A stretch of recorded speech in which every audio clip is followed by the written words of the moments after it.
Dostlarım selamlar. Bu hafta dünyanın gelmiş geçmiş en iyi dizilerinden biri olarak kabul edilen ve birçoğuna göre de en iyi dizisi olarak kabul edilen Breaking Bad hakkında 50 mükemmel, 50 ilginç bilgiyle sizlerleyim. Bu müthiş bilgilere geçmeden sizlerden minik bir ricam olacak. Kanalıma abone olmayı unutmayın, destek olmayı unutmayın. Daha fazla vaktinizi almıyorum. Hadi gelin Breaking Bad'in o mükemmel dünyasına birlikte yolculuğumuza başlayalım. Dizinin ismi olan Breaking Bad, Amerika'daki güney bölgelerde yaşayan insanların konuşma dilinde suç dolu bir hayata yönelmek anlamına geliyor. Breaking Bad'in baş kahramanı Walter White adını Amerikalı şair Walt Whitman'dan almıştır. İkinci kişiliği Heisenberg ise kuantum mekaniğindeki belirsizlik ilkesiyle tanınan Alman fizikçi Werner Heisenberg'e gönderme yapıyor. Aaron Paul'un canlandırdığı Jesse Pinkman'ın başlangıçta birinci sezonun ortalarında öldürülmesi gerekiyordu. Ancak Paul ile Bryan Cranston yani Walter White karakteri arasındaki kimya o kadar ilgi çekiciydi ki dizinin yaratıcısı Vince Gilligan onu dizide tutmaya karar verdi. Dizide üretilen Mavi Gökyüzü isimli yasaklı madde aslında bir akide şekeriydi. Dizinin setinin yapıldığı ve çekildiği Albuquerque'deki bir şekerci dükkanı tarafından yapıldı. Mağaza ayrıca dizinin çekildiği sırada da şekerleri dizinin hayranlarına sattı. Breaking Bad'in periyodik tablodan ilham alan logosu da dizinin kendisi kadar ikonik. Periyodik tablodaki Br yani bromin ve Ba baryum sembolleri kullanıldı ve dizinin kimya köklerine uygun bir şekilde bağlandı. Breaking Bad dizisinde senaryonun özellikle de kimya içeren sahnelerin bilimsel anlamda doğruluğunu sağlamak için Oklahoma Üniversitesi'nden kimya profesörü Dr. Donna Nelson bilim danışmanı olarak işe alınmıştı. Donna Nelson 2011 yılında yapılan bir röportajda insanların evde bunu denemesini engellemek için yasaklı maddenin üretim sürecindeki temel unsurların Breaking Bad'den çıkarıldığını söyledi. Yani siz bu diziyi izlediğinizde bu yasaklı maddeyi üretmek için gerekli bilgiyi elde edemiyorsunuz. Unutulmaz pizza sahnesinde Walter White hayal kırıklığından dolayı çatısına bir pizza fırlatıyor. Bu durum çekim ekibine göre milyonda bir ihtimali olan bir sahne. Çünkü aktör Bryan Cranston tarafından tek bir çekimde gerçekleştirilmiş. Pizza sahnesi nedeniyle insanlar halen bölgeyi ziyaret ettiklerinde evine çatısına pizza fırlatıyorlar. Ki bu durum bölge sakinlerini bıktırmış durumda. Gerçeği yansıtan kurgunun ironik bir dönüşüyle Alabamalı Walter White adlı gerçek hayattaki bir madde satıcısı program yayınlanırken manşetlere çıktı. Hatta 2013 yılında bir belgesele konu oldu. HBO, Showtime ve FX gibi ağların tümü Breaking Bad projesini kabul etmediler. Kaçan balık bayağı büyük olmuş diyebiliriz. Breaking Bad son sezonuyla bir yıl içinde bir drama dizisinin kazandığı en yüksek Emmy ödülü rekorunu kırarak 2014'te 5 ödül kazanarak eleştirmenlerden tam not aldı. Dizinin yaratıcısı Vince Gilligan 2010 yılında Slant dergisine verdiği bir röportajda Breaking Bad'in başlangıçta California Riverside'da geçmesini planladığını söyledi. Mali anlamda daha uygun olması teşvikler neticesinde dizinin çekimleri New Mexico'ya taşındı. Garip bir şekilde Bryan Cranston dizi yayınlanmadan önce mahallesindeki gerçek hayattaki bir yasaklı madde üretim laboratuvarını bildirmek için 911'i aramıştı. Breaking Bad için yaptığı araştırma sayesinde bu laboratuvarların nasıl koktuğunu da öğrendi.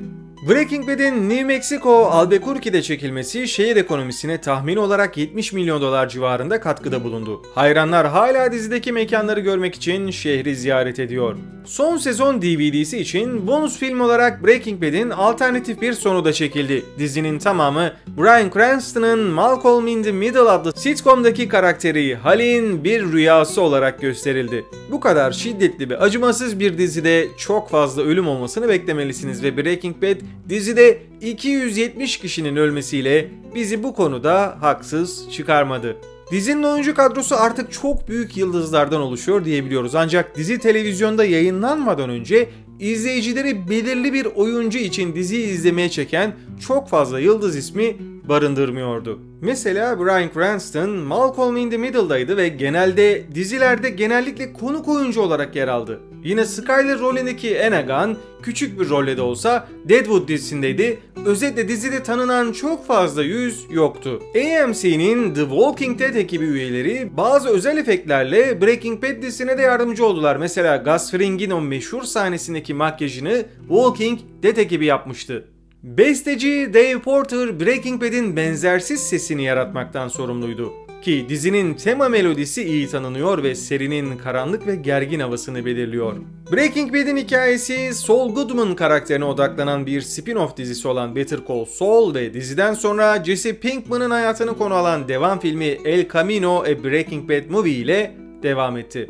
Breaking Bad'in son bölümünde dizinin 16 yaşındaki hayranı olan ve son sezon yayınlanmadan önce kanserden ölen Kevin Cordasco'ya saygı duruşunda bulunuluyor. Bölümün başlığı finalenin anagramı olan Ferina ve jeneriğinde de Kevin'in adı yer almakta. Breaking Bad'in en ikonik sözlerinden biri Walter White'ın söylediği "Say my name'dir." Bu ifade o kadar iyi biliniyor ki diziyi anlatmak için kullanılması yeterli oluyor. Breaking Bad'e Walter White'ın evinin çekim yeri Albuquerque'de mutlaka görülmesi gereken bir turizm merkezi haline geldi. Ancak ev sakinleri için evlerinin etrafındaki his o kadar sinir bozucu hale geldi ki sonunda etrafına bir çit örmeye başladılar. Birinci sezonda Walt ve Jesse küvetteki bir cesedi eritmek için hidroflorik asit kullanıyorlar. Vücuda ek olarak asit küveti ve tavanı da eritip yok ediyor. Yaptığı deneylerle efsaneleşen Mythbusters programında bu yöntem 2013 yılında bir domuz eti üzerinde test edildi ve hidroflorik asidin dokuyu parçalamaya yardımcı olmasına rağmen onu bölümde gösterildiği kadar iyice sıvılaştırmadığını belirlediler.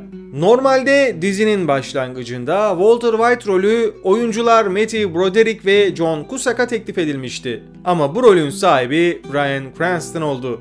Bu teklifler kabul edilmedikten sonra Vince Gilligan Cranston'ın rolü alması için baskı yaptı çünkü oyuncunun The X-Files'taki performansını hatırlıyordu. Ek bilgi vereyim, Vince Gilligan The X-Files senaristlerinden biriydi ki onun yazdığı bölümler ciddi anlamda çok başarılıydı.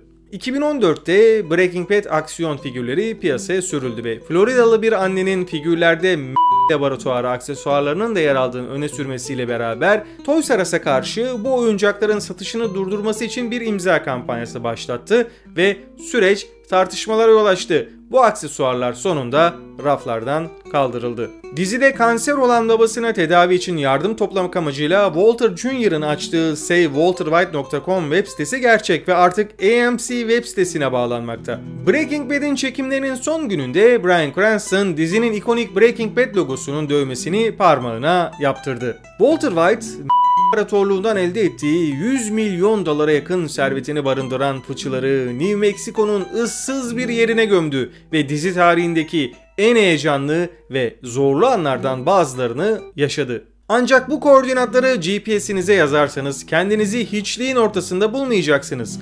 Koordinatlar sizi dizinin çekildiği Albuquerque'deki Q stüdyolarına götürüyor. Oscar ödülü sahibi Anthony Hopkins dünyanın çoğu gibi Breaking Bad'e hayran oldu ve hatta Bryan Cranston hayranlığına dair bir mektup yazdı. Vanity Fair'a göre Hopkins, Walter White karakterine dair şimdiye kadar gördüğüm en iyi oyunculuk temalı bir mektubu gönderdi. Seinfeld bildiğiniz üzere dizi tarihinin en iyi komedi dizilerinden biri ve aynı zamanda Breaking Bad oyuncularının birçoğunun konuk olduğu bir dizi. Bryan Cranston dizide diş hekimi Dr. Tim Madley rolünde yer aldı. Enagan, The Glasses bölümünde Seinfeld'in kendisini aldattığını düşündüğü kız arkadaşını canlandırdı. Bob Odenkirk ise Elaine'in doktor olmaya çalışan erkek arkadaşını canlandırdı.